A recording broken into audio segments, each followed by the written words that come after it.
Submarine అనగానే నీటిలో ఇంకా బయట ఉండగలదు అని మనకు గుర్తొస్తుంది. అయితే మీరు మన తెలుగు సినిమా 'ఘాజీ' చూసారా?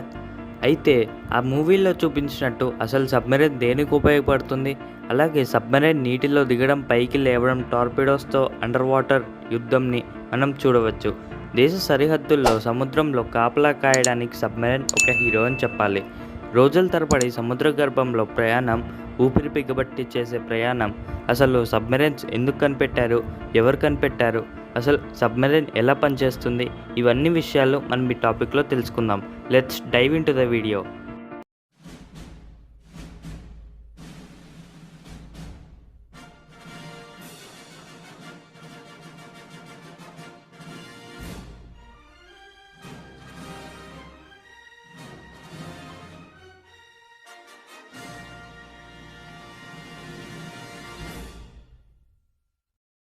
సబ్మెరైన్ అనేది అండర్ వాటర్ మిషన్స్ కోసం ఉపయోగించే watercraft. Number 1. Who invented submarine? 1620లో కార్నిలియస్ అనే వ్యక్తి సబ్మెరైన్ని తయారు చేశాడు. దీనికి యూ-షేప్ బోట్ ఒకటి తీసుకొని దానికి లెదర్ మరియు వ్యాక్స్ కోటింగ్ వేసి సబ్మెరైన్ని తయారు చేశాడు. తర్వాత 1720లో నెథాలియన్ అనే ఇంజనీర్ పాత మోడల్కి ఒక ట్యాంక్ అరేంజ్ చేసి ఒక సబ్మెరైన్ని డిజైన్ చేశాడు. 1775లో అమెరికాకు చెందిన డేవిడ్ అనే ఆయన హ్యాండ్ సబ్మెరైన్ని ఫస్ట్ టైం తయారు చేశాడు. దీని పేరే టర్టిల్. 1800లో అమెరికన్ ఇంజనీర్ అయిన రాబర్ట్ ఫ్రెష్ వాటర్ని కలెక్ట్ చేయడానికి ఓ షిప్ లాగా పనిచేసే సబ్మెరైన్ని తీసుకున్నాడు. ఇది 2 విధాలుగా కన్వర్ట్ అవ్వగలదు. 1864లో హెచ్ఎన్ హన్లే అనే ఇంజనీర్ తయారు చేసిన హెచ్ఎన్ హన్లే అనే సబ్మెరైన్ అమెరికన్ సివిల్ వార్ చివరిలో శత్రువుల షిప్ని ముంచేసింది. ఈ షిప్ అన్నీ మునిగిపోయాయి. తర్వాత హన్లే కూడా నీటిలో మునిగిపోయింది. దీనికి కారణం ఎక్స్ప్లోడింగ్కి దగ్గరగా ఉండడం వల్ల ఈ సబ్మెరైన్ పేలిపోయిందని చెప్తారు. 1897లో అమెరికన్ మెకానికల్ ఇంజనీర్ అయిన సైమన్ ఓపెన్ సీలో వర్క్ చేసే ఒక సబ్మెరైన్ని రూపొందించాడు. దీని పేరు ఆర్గోనాట్. ఇది మెరియన్ ఎక్స్ప్లోరేషన్కి వాడిన మొట్టమొదటి సబ్మెరైన్. 1900లో యుఎస్ నేవీ తన ఫస్ట్ సబ్మెరైన్ని యుఎస్ హోల్లాండ్ని లాంచ్ చేసింది. దీన్ని ఇరిష్ ఇంజనీర్ అయిన జాన్ పిల్లీ హాల్సన్ హోల్లాండ్ పేరు పెట్టారు. 1908లో ఎయిర్ ఇండిపెండెంట్ ప్రొపల్షన్ అనే టెక్నాలజీతో పనిచేస్తూ రష్యన్ సబ్మెరైన్ని ఇన్వెంట్ చేశారు. దీని పేరు పాక్టోనీ. కంప్రెస్డ్ ఎయిర్తో ఫుల్ అయిన గ్యాసోలిన్ ఇంజన్తో ఇది పనిచేస్తుంది. 1914 to 1988లో ఫస్ట్ వరల్డ్ వార్లో జర్మన్ నేవీ యూ-షేప్స్ అని పిలువబడే ఒక ఎఫెక్టివ్ సబ్మెరైన్ని ఆపరేట్ చేసింది. 1930లో జర్మన్ ఇంజనీర్ అయిన వాల్టర్ సబ్మెరైన్ అండ్ మిసైల్ రాకెట్ని వాడడానికి హై ప్రెస్డ్ పెరాక్సైడ్ అనే ఇంజన్ని తయారు చేశాడు. 1955లో యుఎస్ నేవీ తన ఫస్ట్ న్యూక్లియర్ పవర్ సబ్మెరైన్ని స్టార్ట్ చేసింది. దీని పేరు యుఎస్ఎస్ నాటిలస్. 1964లో సైంటిఫిక్ రీసెర్చ్ కోసం అల్-1ని లాంచ్ చేసింది. 1968లో సోవియట్ యూనియన్ కేజ్-162 అనే సబ్మెరైన్ని లాంచ్ చేసింది. ఇది టైటానియం హల్ కలిగి ఉండే world first submarine and fastest submarine. ఇలా ఒక్కొక్క సంవత్సరం సబ్మెరైన్ ఒక్కొక్కలా ఎవాల్వ్ అవుతూ వచ్చింది. Next number 2. Why was submarine invented? సబ్మెరైన్ని నేవల్ వార్ కోసం, అలాగే మరియన్ ట్రెంచ్ కోసం, మిలిటరీ సబ్మెరైన్ అయితే వాటర్ సర్ఫేస్ మీద ఉన్న ఎయిర్ క్రాఫ్ట్ని ప్రొటెక్ట్ చేయడానికి దీన్ని వాడేవారు. మొదట్లో సబ్మెరైన్స్ని ఫ్రెష్ వాటర్ కలెక్ట్ చేయడానికి మాత్రమే వాడేవారు. తర్వాత ఇది ఎవాల్వ్ అవుతూ వచ్చింది. Next number 3. How does submarine works? అసలు సబ్మెరైన్ ఎలా పనిచేస్తుందో ఇప్పుడు తెలుసుకుందాం. సబ్మెరైన్స్ అనేవి 2 లేయర్స్గా తయారవుతుంది. బయట ఉన్నదాన్ని ఔటర్ లేయర్ అంటారు, లోపల ఉన్నదాన్ని ప్రెషర్ హల్ అంటారు. సబ్మెరైన్స్ అన్ని 300 నుంచి 600 మీటర్ల లోతులో ఉంటాయి.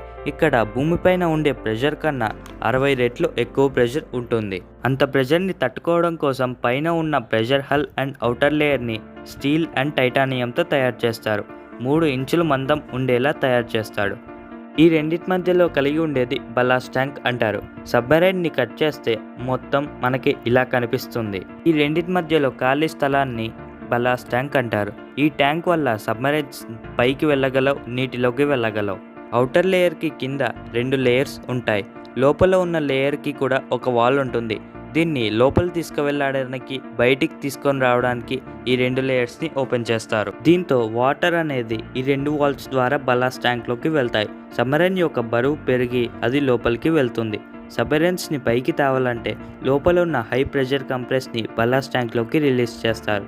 దీనితో అది సబ్మెరైన్ పైకి వస్తుంది. సబ్మెరైన్ వెనకాల ఉండే ఈ ఫ్యాన్ని ప్రొపెల్లర్ అంటారు. ఈ ప్రొపెల్లర్ తిరగడం వల్ల సబ్మెరైన్ ముందుకు కదులుతుంది.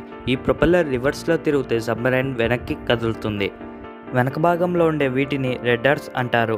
ఇవి సబ్మెరైన్ కుడివైపుకు తిరగడానికి, ఎడం వైపుకు తిరగడానికి ఉపయోగిస్తారు. సబ్మెరైన్స్ని ఒక చోటు నుంచి మరో చోటుకి తీసుకువెళ్ళడానికి 2 సిస్టమ్స్ని వాడతారు. Number 1 GPS. ఈ GPS సిస్టమ్ బయట ఉన్నప్పుడే పనిచేస్తుంది. నీటిలో ఇది పనిచేయదు, ఎందుకంటే శాటిలైట్ సిగ్నల్ సముద్రం లోపల 5 మీటర్ల లోతు కన్నా ఎక్కువ వెళ్ళలేవు. Next number 2 IGS, internal guidance system. Submarine 2 రకాలు. ఒకటి డీజిల్ లేదా ఎలక్ట్రిక్ సబ్మెరైన్, ఇంకోటి న్యూక్లియర్ సబ్మెరైన్. డీజిల్ సబ్మెరైన్లో డీజిల్తో నడిచే ఇంజన్ని యూస్ చేస్తారు. అలా తయారు చేసిన ఎలక్ట్రిసిటీని బ్యాటరీస్లో కొన్ని రోజుల వరకు స్టోర్ చేస్తారు. డీజిల్తో నడిచే ఇంజిన్స్ సబ్మెరైన్స్ అనేవి నీటిలో ప్రయాణించలేవు, ఎందుకంటే ఆక్సిజన్ కావాలి. సముద్రం నీటిలో ఉన్నప్పుడు ఆక్సిజన్ ఉండదు. కానీ న్యూక్లియర్ సబ్మెరైన్స్లో ఇలా కాదు. న్యూక్లియర్ సబ్మెరైన్స్లో యురానియం 235ని వాడతారు. ఈ యురానియం 235ని యూజ్ చేసి కరెంట్ని తయారు చేస్తారు. అందుకే న్యూక్లియర్ సబ్మెరైన్స్ ఎక్కువ రోజులు నీటిలో ఉండగలవు. ఒకవేళ న్యూక్లియర్ ఇంజిన్ చెడిపోతే బ్యాకప్ కోసం బ్యాటరీస్ ఉంటాయి. మనం బయట పీల్చే గాలుల్లో 78% నైట్రోజన్, 21% ఆక్సిజన్, 0.1% ఇతర వాయువులు ఉంటాయి. కానీ నీటిలో గాలి ఉండదు. సముద్రంలో ఉండే వాళ్ళకి ఆక్సిజన్ ఎలా అందుతుందో ఇప్పుడు చూద్దాం. సముద్రంలో ఆక్సిజన్ కోసం ఎలక్ట్రోలైసిస్ ప్రాసెస్ని యూజ్ చేస్తారు. ఈ ప్రాసెస్లో నీటిని విడగొట్టి హైడ్రోజన్ ఆక్సిజన్గా మారుస్తారు. ఈ ప్రాసెస్ పనిచేయకపోతే సబ్మెరైన్లో ఆక్సిజన్ సిలిండర్స్ అనేవి ఉంటాయి. మన అందరికీ తెలుసు, మనం ఆక్సిజన్ని తీసుకొని CO2ని వదులుతాం. సబ్మెరైన్స్ వాటర్ ప్రూఫ్ అవ్వడం వల్ల CO2 బయటకు వెళ్ళే ఛాన్స్ లేదు. ఈ CO2ని మనం బయటికి వదలకపోతే ఇది పాయిజన్గా మారే ఛాన్సెస్ ఉన్నాయి. ఇలా జరగకుండా ఉండడానికి సోడా లైమ్ అనే ప్రాసెస్ని వాడతారు. ఈ ప్రాసెస్లో కాల్షియం హైడ్రాక్సైడ్ మనం రిలీజ్ చేసే CO2ని తీసుకొని H2CaCO3గా మారుస్తుంది. సబ్మెరైన్స్లో నెక్స్ట్ ప్రాబ్లం వాటర్. సబ్మెరైన్స్ బయట కోట్ల లీటర్ల నీళ్లు ఉన్నా తాగడానికి ఒక్క చుక్క పనికిరాదు. సీ వాటర్ని వేడి చేసి దాని నుంచి వచ్చే ఆవిరిని చల్లని చేసి వాటిని నీటిలా మారుస్తారు. అందుకే సబ్మెరైన్స్లో ఉండేవాళ్ళు 1 నుంచి 3 సార్లు మాత్రమే స్నానం చేస్తారు. అసలు సబ్మెరైన్స్ శత్రువులను ఎలా డిటెక్ట్ చేస్తుందో ఇప్పుడు చూద్దాం. నీటి బయట ఉన్న శత్రువులను డిటెక్ట్ చేయడానికి సబ్మెరైన్స్ పైన ఉండే పెరిస్కోప్ని వాడతారు. దీంట్లో నుంచి బయట ఉన్న ఎనిమీస్ని మనం 360 యాంగిల్లో చూడవచ్చు, అంటే 360 వ్యూలో మనం చూడవచ్చు. ఇప్పుడు సబ్మెరైన్స్ నీటి లోపల ఉండే ఎనిమీస్ని ఎలా డిటెక్ట్ చేస్తుందో చూద్దాం. సబ్మెరైన్స్ నీటి లోపల ఉండే ఎనిమీస్ని డిటెక్ట్ చేయడానికి 2 వేస్ని వాడతారు. Number 1 sonar system. సబ్మెరైన్స్ నీటిలో వెళ్తున్నప్పుడు సబ్మెరైన్స్ని ఆపరేట్ చేసే వాళ్ళు సోనార్ వేవ్స్ని రిలీజ్ చేస్తారు. ఈ వేవ్స్ ఏదైనా షిప్ని తాకి రిఫ్లెక్ట్ అయినప్పుడు మళ్ళీ సబ్మెరైన్ని చేరుకుంటుంది. అలా చేరుకున్న ఆ వేవ్ ఎంతసేపట్లో వచ్చింది, ఎంత స్పీడ్లో వచ్చింది అనే దాన్ని తెలుసుకొని ముందర ఏముందో తెలుసుకోవచ్చు. ఈ సోనార్ వేవ్ అనేది 40 నుంచి 50 కిలోమీటర్ల వరకు వెళ్ళగలదు. Number 2 radar system. సబ్మెరైన్స్లో ఉండే ఇంజిన్ 110 డెసిమల్స్ వరకు సౌండ్ని రిలీజ్ చేస్తుంది. సబ్మెరైన్స్లో ఉండే రాడార్ అవతల వైపు నుంచి వచ్చే సౌండ్ని క్యాప్చర్ చేసి ఆ సౌండ్ ఎంత దూరం నుంచి వచ్చిందో, ఎంత లోతు నుంచి వచ్చిందో తెలియజేస్తుంది, అంటే డిటెక్ట్ చేస్తుంది. సముద్రంలో వాడే టార్పిడోస్ ఎలా పనిచేస్తాయో ఇప్పుడు చూద్దాం. టార్పిడోస్ అంటే నీటికి పైన మిసైల్స్ ఎలాగో నీటికి లోపల సబ్మెరైన్స్కి ఇవి అలాగా. టార్పిడోస్లో ముఖ్యంగా 3 భాగాలు. Number 1 propeller system. ఇది టార్పిడో వెనకాల ఉంటుంది. ఈ ప్రొపెల్లర్ సిస్టమ్ అనేది ఒక బ్యాటరీకి కనెక్ట్ అవుతుంది. ఇది తిరగడం వల్లే టార్పిడోస్ ముందుకు వెళ్తాయి. అలా టార్గెట్ రీచ్గా ముందుకు వెళ్తున్న టార్పిడోని కంట్రోల్ చేయడానికి ఒక గైడెన్స్ సిస్టమ్ ఉంటుంది. దీనివల్ల టార్పిడోని లాంచ్ చేసిన వాళ్ళు దీని యొక్క స్పీడ్ని, డైరెక్షన్ని, డెప్త్ని కంట్రోల్ చేయొచ్చు. టార్పిడో ముందు ఉండే ఎక్స్ప్లోరర్ టార్గెట్ని రీచ్ అయినప్పుడు పేలిపోతుంది. టార్పిడోస్ అనేవి 70 నుంచి 80 కిలోమీటర్స్ దూరం వరకు ఉన్న టార్గెట్ని కూడా పేల్చగలవు. మన దగ్గర మొత్తం 9 టార్పిడోస్ ఉన్నాయి. వీటిలో ఒకటి అండర్ డెవలప్మెంట్.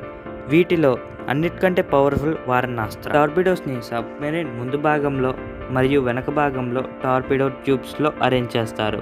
ఓకే ఫ్రెండ్స్, నా ఎక్స్ప్లెనేషన్ కనుక మీకు నచ్చినట్లయితే వీడియోని లైక్ చేయండి, షేర్ చేయండి. అలాగే కింద కనిపిస్తున్న రెడ్ కలర్ సబ్స్క్రైబ్ బటన్ని క్లిక్ చేసి పక్కనే ఉన్న బెల్ ఐకాన్ని యాక్టివేట్ చేసుకోండి. Thank you. Bye bye.